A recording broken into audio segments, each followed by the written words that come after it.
The stale air of the detention cell pressed down on Arthur Peterson's chest like a multi-ton weight. Only a few hours remained until the final line separating this concrete box from the nightmare of the prison compound. 75 years behind him, and this was the end. Hope for a lighter sentence, for clemency for an old man, crumbled to dust, crushed by the influence of that very big-shot father whose arrogant, drunken offspring had nearly destroyed a young life. Now for defending the weak, a year in the slammer. This is it, Peterson. Instead of a deck chair by the sea, stinking bunks. Instead of restaurant food, watery slop, his inner voice whispered mockingly. But there was no remorse, not a drop. For what he had done, he would gladly serve 2, even 3 years, if only he could save that girl. Suddenly, a raspy question from his neighbour in the concrete crypt cut through the silence. Arthur, what landed you in here? Excessive force. Self-defence, damn it. Peterson reluctantly turned his head. Right under my window, as the sun was setting, 3 thugs cornered a girl. She was struggling, screaming bloody murder, blood-curdling screams when they started tearing off her clothes. Well, I couldn't take it. I grabbed my rifle, my old hunting rifle. I wanted to shoot in the air, just scare them off. Thought they'd scatter like roaches. He smiled a bitter smile. And the rifle went off. Damn it, old fool. There were rounds in the chamber. 2 of them bolted like the wind blew them away. And the third one fell. He was writhing on the ground. They barely pulled him through in the hospital. He was hanging by a thread. Arthur clenched his fist. And then it turned out that this third one wasn't just some street thug, but the son of a local big shot. And that father, that greedy spider, dug up the earth to bury me in the dirt. Well, he buried me. His cellmate shook his head. Yeah, hang in there, Arthur. It won't be easy for you in the yard. They make life hell for old-timers, especially those not from their crowd. You're nobody in there. And he wasn't wrong. Hell began the second Arthur Peterson crossed the threshold of the cell block. Seeing an empty bunk, exhausted from the journey and the humiliating procedures, he wanted to collapse onto it. His head pounded from the shame he'd endured. They had transported him like the most hardened criminal. He had never felt such a brand. Where do you think you're flopping, old man? Get up, fast! A voice snarled from the shadows. You deaf old bird! The same voice repeated when Arthur looked around, not understanding who was being addressed. Why are you ordering me around? Arthur asked, though there was no fear in his voice. Once, long ago in another life, he had worn a uniform and had faced death more than once. Thugs like this loudmouth couldn't break his spirit. It was just that his body was failing him now. The years had taken their toll. You're asking why? Because I'm the boss here, and you're dirt under my feet. A brute jumped down from the bunks, young, wiry, with a face covered in rough stubble, and a body completely covered in blue splotches of tattoos. He approached Arthur, piercing him with a hateful stare. You think I don't know what you're in here for? I know everything about everyone in here. They didn't give you enough time. Far too little. But don't worry, I'll fix that. The great gunman, your mother's. You nearly killed my brother Victor, the one I was in juvenile hall with. You crippled him. Arthur didn't flinch. Looking directly into the arrogant eyes, he replied firmly. And it serves him right, so he doesn't dare lay a hand on those weaker than him again. I'll kill you right now! The brute, whose name was Marcus, choked with rage and raised his fist. At that moment the bolt clanged, and a guard appeared in the doorway. Marcus, stop it immediately. You're playing with fire. One more beating and you'll be in solitary confinement. The brute, Marcus, instantly deflated. What? Nothing. Just getting acquainted.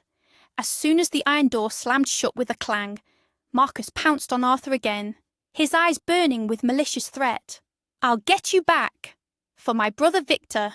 And for myself. You'll be right here. He shook a huge fist in the old man's face. When the noise in the cell subsided, and everyone had settled into their bunks and quieted down, Arthur Peterson laid his head on the pillow for the first time in a long day. and felt tears stream down his cheeks, hot, uncontrollable, from him, from a man who had always considered himself solid as a rock, not used to crying, not even when he buried Taisia, his beloved wife, taken by a sudden heart attack, not even when he said goodbye to his daughter, Anna, who followed her mother, struck down by an unknown illness at 14. Then the pain was inside, sharp, settled in his heart forever. But now the tears flowed from despair, from helplessness against this system, from the utter darkness around him. The only glimmer of light in this realm of shadows were the letters from Anna, the very girl he had snatched from the beast's clutches, an orphan girl who had dreamed her whole life of a family, of someone coming and calling her daughter. No one came. And meeting Arthur, this brave, kind old man, became for her a true miracle. He knew the lines of her letters, which he had received before the verdict in the detention centre, by heart. Dearest Arthur Peterson, how are you, my precious? How are they treating you? Are you well fed? I feel you are having a very hard time. What a sorrow that you are in prison because of me, but what a huge joy it is that I have you. So good, brave, kind, the very best. Hold on, Arthur Peterson. I will wait for you. If God has mercy, I will come for a visit. I love you with all my heart. I miss you. Your Anna. These letters were his treasure. They warmed his soul even in this terrible, monstrous reality. With these thoughts, as the night ended, Arthur drifted into a troubled sleep. A sharp poke in the side jolted him awake.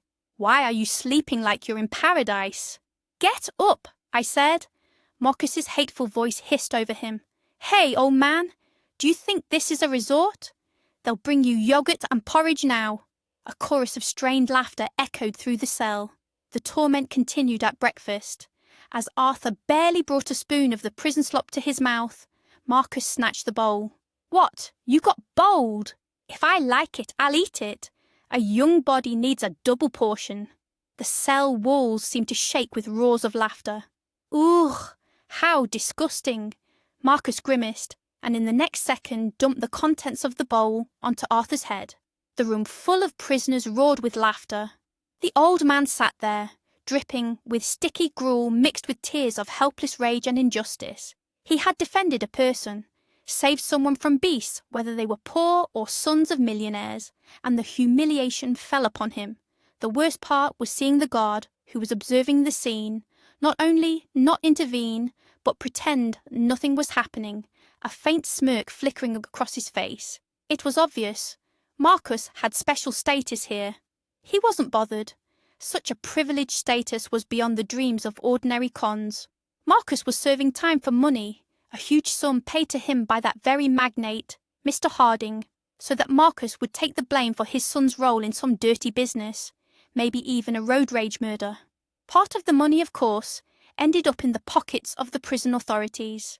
With such protection, Marcus did whatever he wanted. But Arthur Peterson, despite the horror of what was happening, made a firm decision to endure, to survive this hell for Anna. She had become his meaning, his only family. After the death of his wife and daughter, he had lived alone, like in a desert. And now, in his old age, God had sent him this girl. Under a hail of mockery and insults, the old man lasted until the end of the week. And then came bath day, the only time prisoners were allowed to wash.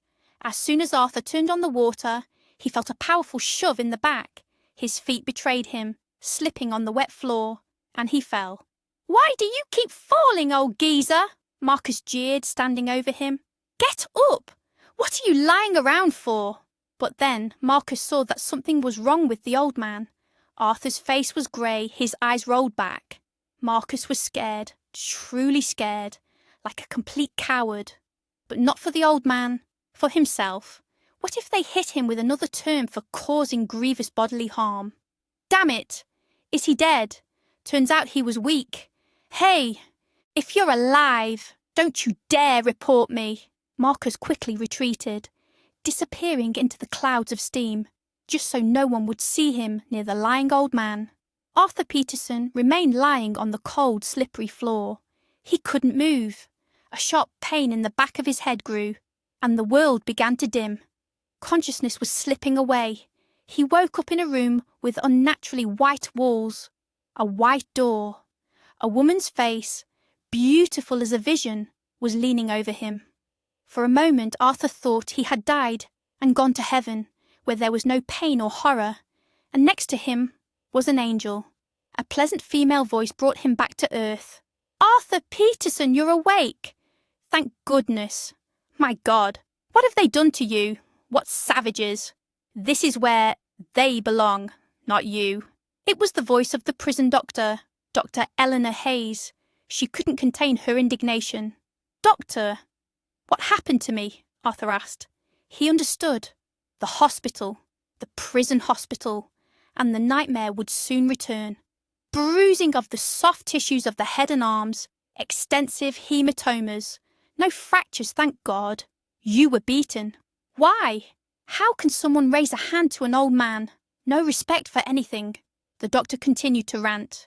"Thank you, my dear, for your kind words," Arthur said softly, "but no one beat me. I slipped myself. The floor was very slippery." He lied. He didn't want to appear as a frail, complaining old man. But Dr. Eleanor Hayes, of course, didn't believe him. He repeated the same story to the investigator who came later, and caught himself with a humiliating thought. He was afraid. He was afraid of Marcus. Weakling, he silently cursed himself. A week in the prison hospital was like a breath of fresh air compared to the suffocating cell.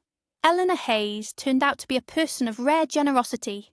Thanks to her, Arthur stayed in paradise, not for the standard 2 days, but for a whole week. But even that came to an end. He waited for his return to the cell with a shudder.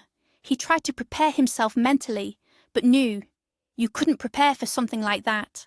Like balm on a wounded soul, a new letter arrived from Anna. He rejoiced at it like a child.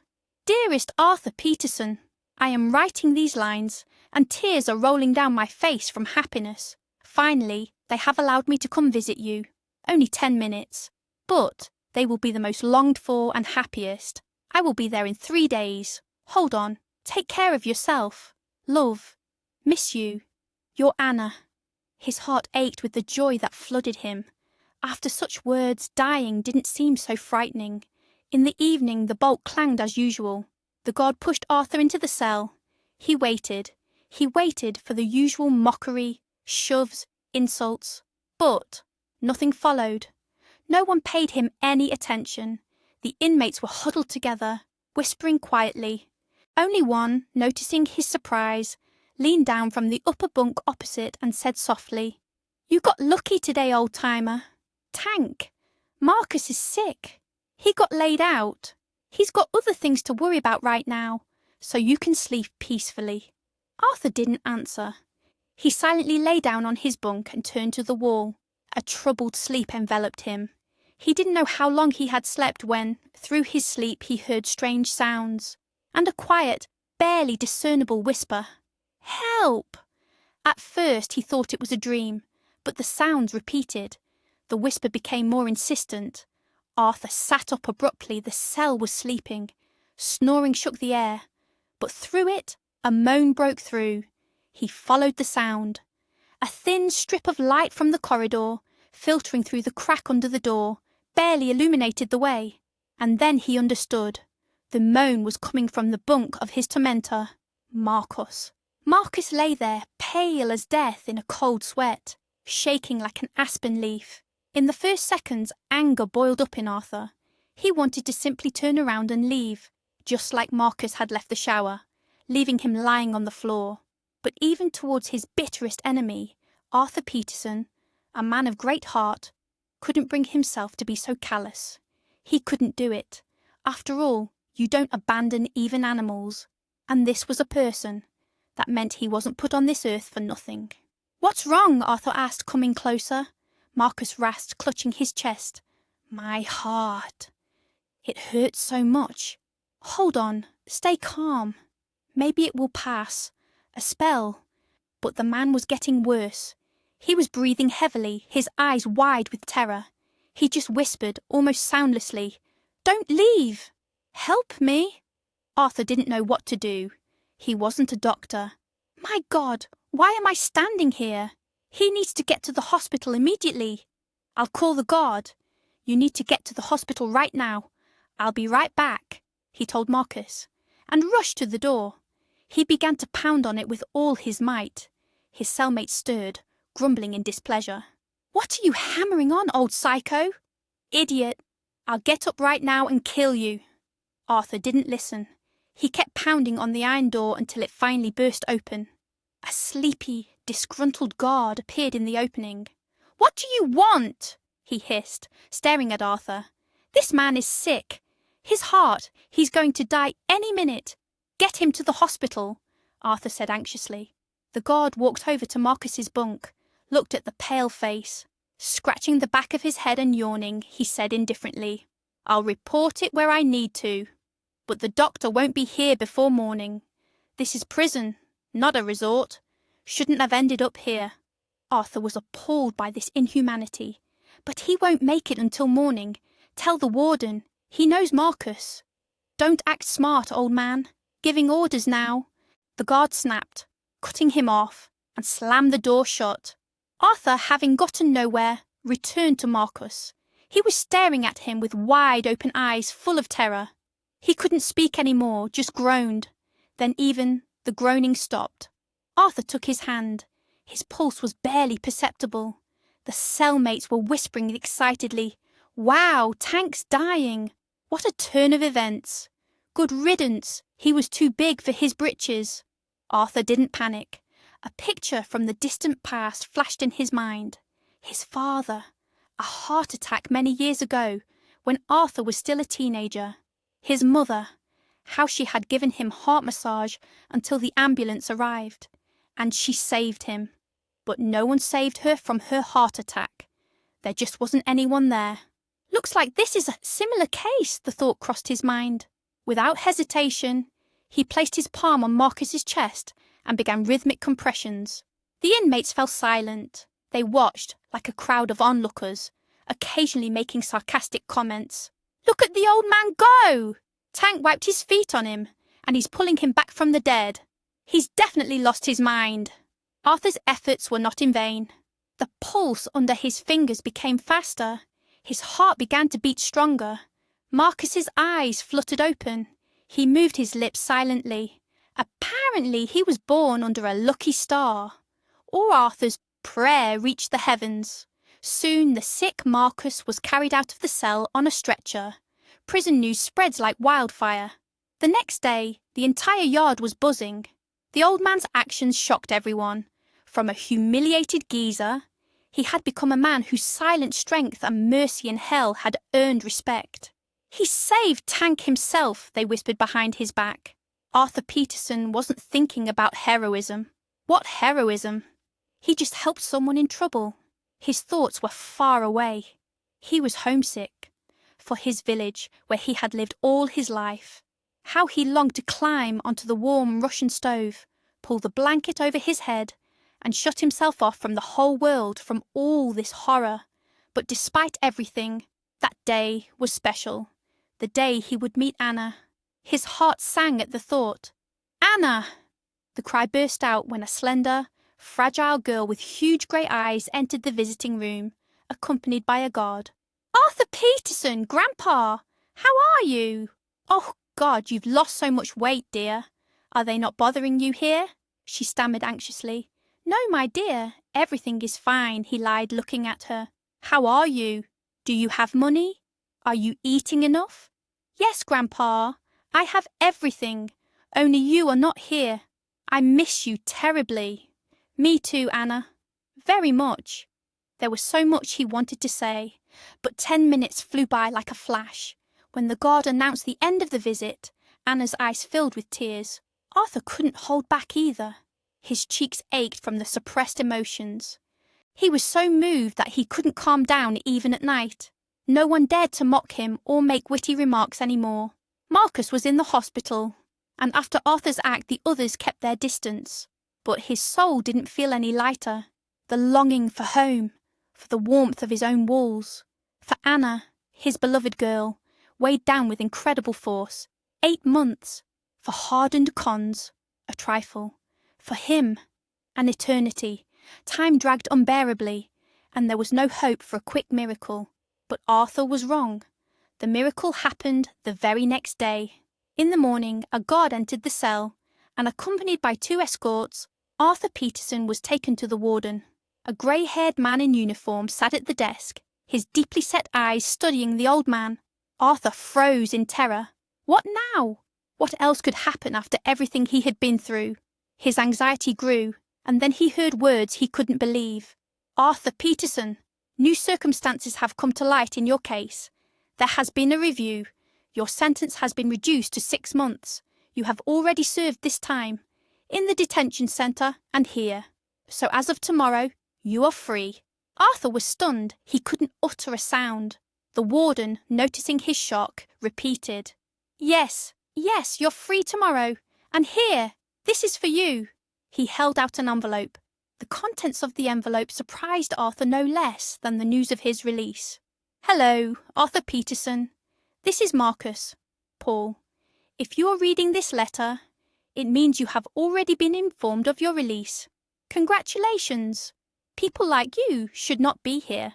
I have no words to express my gratitude for your responsive heart and the hands that saved my life, and I have no words to beg your forgiveness for my monstrous behaviour. But still, please forgive me. I regret I cannot say this in person. I am now serving my sentence in a different facility, but perhaps, some day, we will meet. Farewell, Paul. I forgive you. I forgive you, Arthur whispered, deeply moved.